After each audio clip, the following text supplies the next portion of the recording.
여러분, 신앙생활을 어떻게 정의하고 사십니까? 신앙생활이라는 것은 하나님의 능력을 체험하고 하나님이 준 그 쉼으로 우리 모든 삶에 용기를 내어서 사는 것이라고 정의할 수가 있습니다. 그래서 사도 바울은 우리에게 이렇게 고백을 하고 있습니다. 내게 능력 주시는 자 안에서 내가 모든 것을 할 수 있느니라. 할렐루야. 빌립보서 4장 13절에서 사도 바울은 우리에게 능력 주시는 자가 있다라고 명확하게 이야기하고 있습니다. 그 능력을 여러분은 체험하고 있느냐 이 말입니다. 근대 선교의 아버지이고 중국의 선교사로 나갔던 허드슨 테일러가 있습니다. 이분은 어느 날 선교 현장에서 너무 낙담하고 있었습니다. 그런데 친구가 그 모습을 보다가 너무 안타까워서 편지를 보냈습니다. 직접 말하면 상처받을까 봐 편지를 보냈는데 이렇게 보냈습니다. 내 믿음만 의지하지 말고 신실한 하나님만 바라보라. 어떤 때는 내가 신실하게 믿고 있다고 내 신앙만 믿고 살 때가 있는데 나는 부족하지만 신실하신 하나님을 의지하고 살아가라. 이렇게 권고를 했습니다. 허드슨 테일러는 이 친구의 편지를 받고 인생의 전환점을 갖게 되었던 것입니다. 내가 믿는 그 신앙이 아니라 신실하신 하나님을 믿는 그 믿음으로 나아갈 때 그는 선교의 모든 어려움을 이겼고 위대한 하나님의 능력을 그는 체험을 했습니다. 우리도 마찬가지입니다. 내가 믿는 믿음이 아니라 신실하신 하나님을 믿는 믿음이 우리 가운데 자리 잡기를 축복합니다.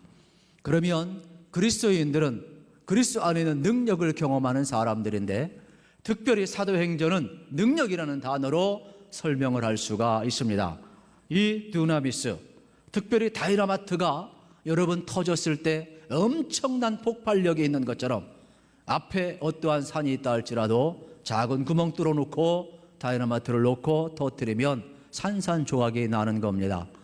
예수 안에 감추어진 능력은 우리 안에 있는 죄를 파괴하는 능력이 있고 예수 안에 있는 능력은 우리의 삶을 바꾸는 능력이 있고 예수 안에 있는 능력은 우리의 언어나 우리의 말이나 우리의 행동이나 우리의 삶을 바꾸는 능력이 있었다는 사실입니다.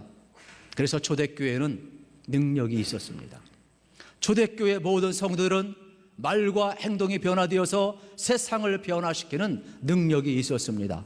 오늘 신뢰도가 추락한 이 한국 현실 속에 살아가는 우리들에게 필요한 것은 주님의 능력입니다. 그래서 우리가 먼저 주님 안에 거하고 우리가 먼저 주님의 능력을 받고 세상을 변화시키는 그리스도의 능력이 다시 한번 우리 가운데 회복되기를 주의 이름으로 축원합니다. 그러면 우리의 삶의 현장에서 여러분 오늘도 우리는 그리스도의 능력이 필요하다는 것입니다. 그런데 이 능력 어떻게 보면은 매일매일의 삶 속에 우리에게 필요한 겁니다. 우리는 용기가 필요하다고 오늘 여러분 설교 제목을 잡았는데 우리는 용기, 큰 용기만 생각해서는 안 됩니다. 매일 일상의 삶에서 용기가 필요합니다. 직장인들은 이른 아침에 일어나야 될 용기가 필요합니다. 가기 싫어도 가야 합니다. 보기 싫어도 봐야 합니다. 하기 싫어도 해야 합니다. 얼마나 스트레스가 많은지 모릅니다. 그뿐만 아니라 가정생활도 마찬가지입니다. 질풍노도기를 겪고 있는 우리의 자녀들, 아직 정체성을 확립하지 못해서 감정이 오르락내리락 하는 사춘기를 보내는 아이들 인내해야 합니다. 그리고 경제의 문제에도 여러분 얼마나 많은 용기가 필요합니까? 혹시 가족 구성원 가운데 신앙이 없는 남편이 있다든지 자녀가 있다든지 신앙의 온도 차이가 많이 있었을 때 그것을 극복해야 하는 용기가 얼마나 필요한지 모릅니다. 그러면 우리는 첫 번째 우리 모든 삶의 과정에 고난이 있다는 것을 알아야 합니다. 여러분 우리 삶에는 고난이 다 있습니다. 나면서 안진뱅이 된 사람, 40년간 성전 비문에 앉아있는 사람, 남이 들 것에 실어 놓아야 옮길 수 있는 이 사람, 삶이 고난인 겁니다. 여러분 구걸하는 인생, 남이 동정하는 그 인생, 어떻게 보면 자신의 삶 모지게 살아가고 있는 겁니다. 삶은 고난의 연속인 겁니다. 그런데 어느 날 베드로와 요한이 성전에 기도하러 올라가다가 이 안전뱅이를 주목하고 나사렛 예수 그리스도를 일으켜 세웠습니다. 이 사람은 기뻐 뛰었습니다. 그리고 하나님을 찬양을 했습니다. 많은 사람들이 주목을 합니다. 이때 베드로와 요한이 이렇게 이야기합니다. 왜 나를 주목하십니까? 이건 내가 한 것이 아닙니다. 나사렛 예수 그리스도의 이름과 그분의 능력이 그를 일으킨 것이라고 명확하게 이야기를 하고 있습니다. 그런데 문제는 여기서부터 터지는 겁니다. 백성들에게 너무 좋아서 몰려왔습니다. 안진뱅에게는 너무 신나서 일어나 기뻐뛰며 찬양하고 있습니다. 그러나 지도자들에게는 걸림돌이 되었습니다. 예수 그리스도의 부활을 전할 때 여러분, 지도자들이 싫어했다라는 겁니다. 여기서 싫어했다는 말은 감정적인 표현입니다. 듣기 싫다라는 겁니다. 그리고 예수의 이름이 거북스럽다라는 것입니다. 왜 그럴까요? 지금 안진뱅이가 일어났으면 얼마나 영광스러운 것입니까? 함께 기뻐해야 될 축제의 자리가 아니겠습니까? 그런데 그 당시 기득권자들에게는 그것이 걸림돌이 된 것입니다. 그래서 기분이 나쁘다라는 것입니다. 예수의 부활을 전하는 것이 기분이 나쁘다, 이러한 말씀이 되겠습니다. 그 당시 유대인을 구성하는 두 파가 있었습니다.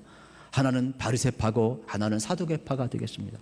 바리새파 사람들은 일반적인 모든 사람으로 구성되어 있었습니다. 그들은 내세도 믿었고 부활도 믿었고 여러분, 심지어 기적도 믿었습니다. 그런데 사두개파는 부활을 믿지 않습니다. 내세를 믿지 않습니다. 천사도 믿지 않고 기적도 믿지 않았습니다. 소위 그 당시 로마가 권력을 잡고 있으니까 종교 이름으로 모였지만은 현실주의, 세속적인 권력을 나누어 쓰면서 종교의 이름으로 모인 사람들이 누구냐? 사두개파 사람들이에요. 그러니까 우리 입장에서는 이해가 가지 않는 거죠. 어떻게 종교 이름으로 모였는데 그들이 하나님을 예배한다고 하면서 부활도 믿지 않고 천사도 믿지 않고 여러분 내세도 믿지 않는단 말입니까? 기적도 믿지 않는단 말입니까? 그러나 사두개파는 그랬습니다. 또 하나, 이들은 시기심 때문에 싫어했습니다. 여러분, 지금 안진뱅이가 일어난 자리는 어디입니까? 성전, 양문, 미문 앞입니다. 그러면 그 관할은 대제사장이 하고 있습니다. 만약에 대제사장이 안진뱅이를 일으켰다면 아무 문제가 없을 겁니다. 그런데 문제는 베드로와 요한이 일으켰다는데 문제가 있는 겁니다. 세상은 내가 하면 로맨스고 남이 하면 스캔들인 겁니다. 대제사장이 일으켰다면 아무런 문제가 없을 거예요. 그래서 기분이 나빠요. 그래가지고 베드로와 요한을 가두어 두고 있다라는 사실입니다. 실질적으로 베드로 통곡교회 지하에 가보면 그 시대 지수를 가두던 감옥이 있습니다. 칼리칸투라는 그러한 곳입니다. 성지순례를 가보면 이러한 경험을 할 수가 있습니다. 그곳은 차디찬 감옥입니다. 여러분, 어떻게 보면 돌로 되어 있고 햇볕이 하나도 들어오지 않는 그곳에 이틀간 베드로와 요한이 갇혀 있는 겁니다. 어떻게 이런 일이 벌어집니까? 잘못한 것도 아니지 않습니까? 세상은 그렇습니다. 차라리 잘못해서 고난당하면 억울하지도 않습니다. 그러나 잘못하지도 않는데 갇혀야 하고 고난당할 때는 얼마나 속상한지 모릅니다. 세상은요, 믿는 자들을 향하여서 언제든지 여러분 이러한 핍박을 가하고 있습니다. 세상은 우리와 다른 사상체계, 믿음 체계를 가지고 있기 때문에 당연한지도 모릅니다. 그러므로 고난이 올 때 우리 너무 이상하게 생각해서는 안 되는 것입니다. 시험은 마귀가 주기 때문에 하나님만이 없앨 수가 있습니다. 우리가 싸워야 할 것은 시험 자체가 아니라 시험으로부터 오는 두려움입니다. 용기는 시험을 그대로 두고 두려움과 싸우는 것입니다. 용기는 두려움과 맞짱 뜨는 것이 되겠습니다. 성경의 사람들을 보세요. 시험이 없어서 승리한 게 아닙니다. 시험이 다 있었습니다. 그러나 시험을 이겨냈을 뿐입니다. 기생 라합을 여러분 생각해 보십시오. 소위 매춘부입니다. 그러나 그는 새로운 인생을 살기를 도전하며 용기를 냅니다.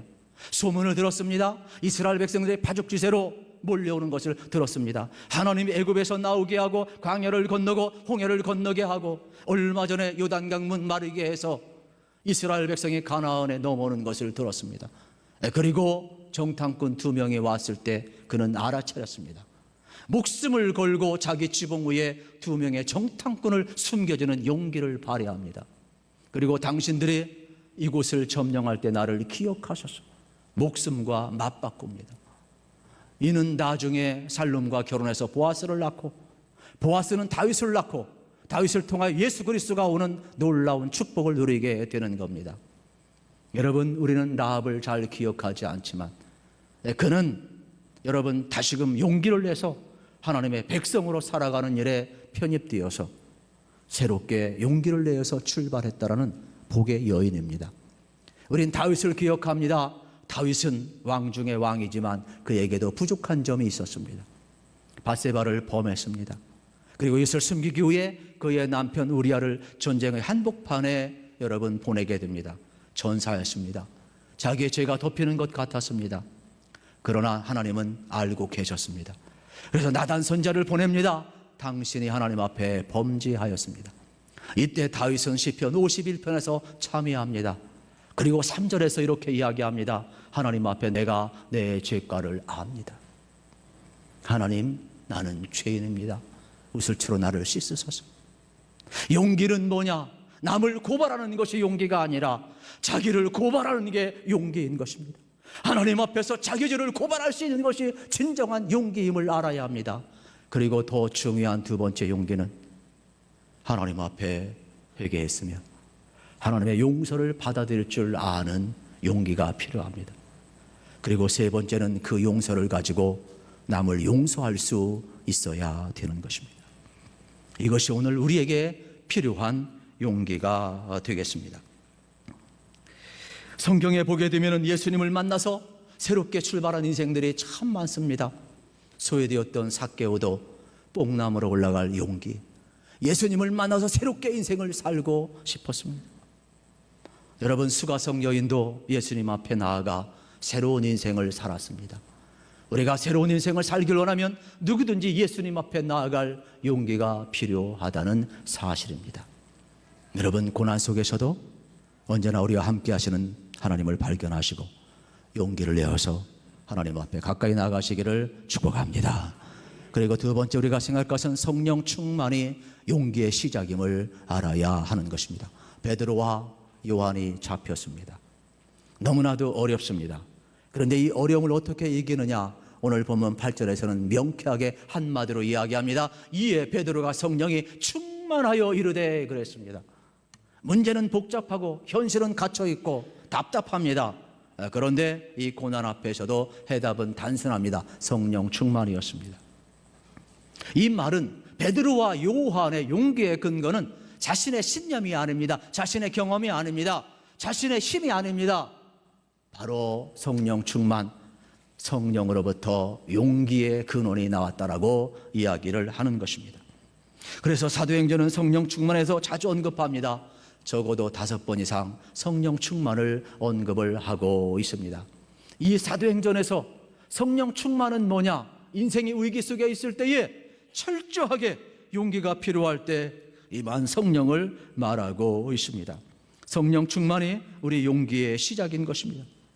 그러면 구체적으로 어떻게 성령 충만이 우리 가운데 들어와 용기 있는 사람이 되느냐? 먼저 예수님에 대한 믿음이 우리 속에 생기고 그 믿음이 용기의 근원이 되어야 합니다.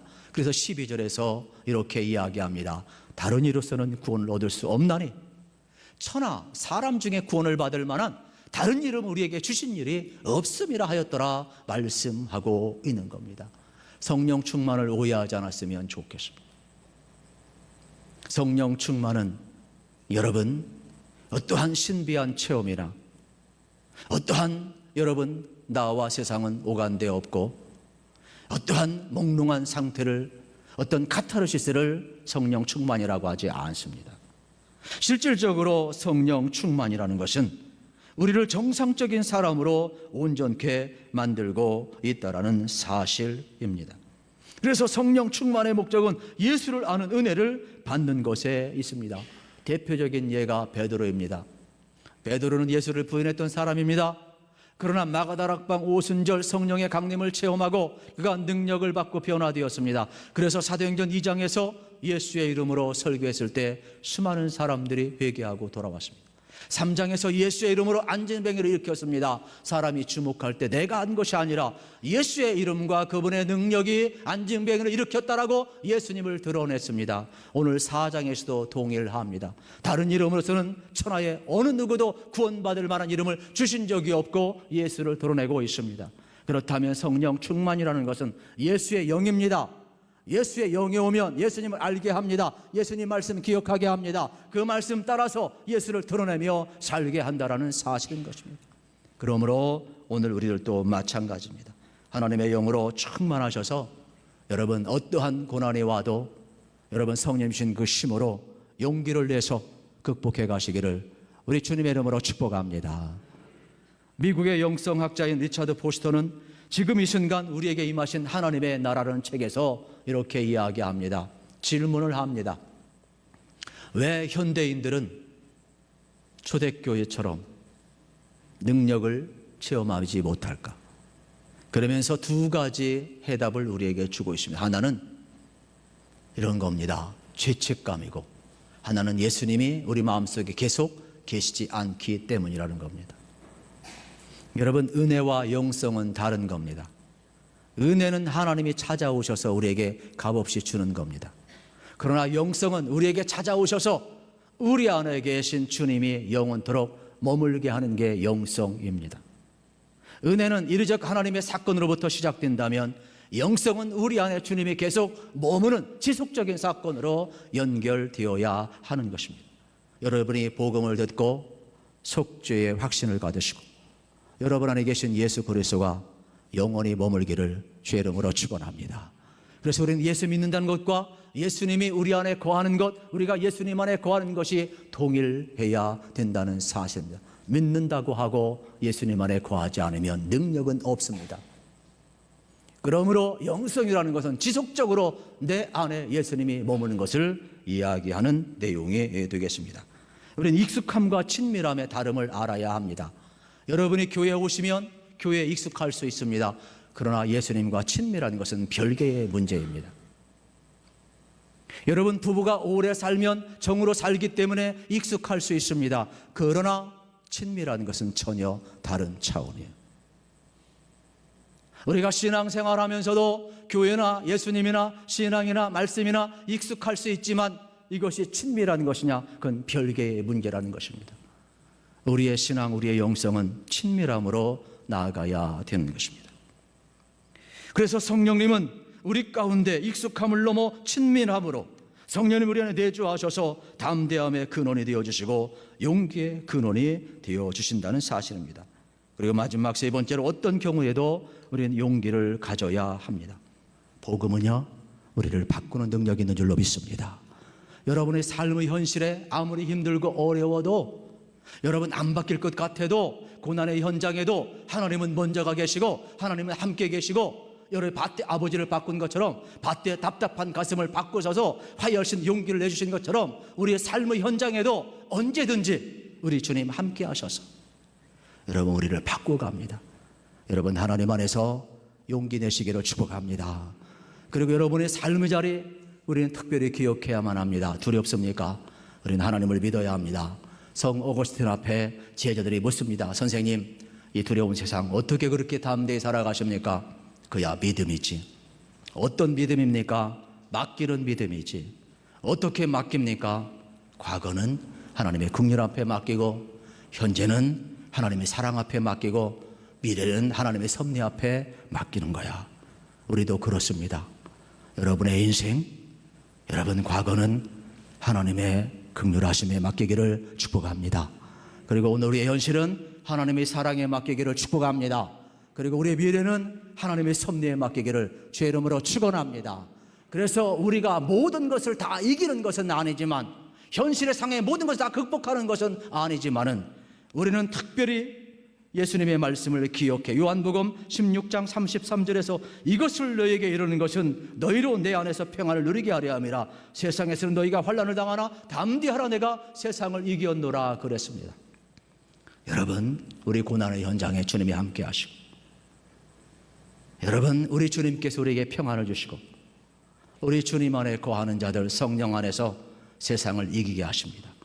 베드로와 요한의 용기를 가지고 승리의 길 걸어갔던 것처럼 저와 여러분들도 고난의 한복판에 찾아오신 하나님 안에서, 영으로 우리 함께 하시는 성령님 안에서 용기를 내어서 여러분 예수님 안에 거하시고 꼭 믿음으로 승리의 길 걸어가기를 우리 주님의 이름으로 축복합니다.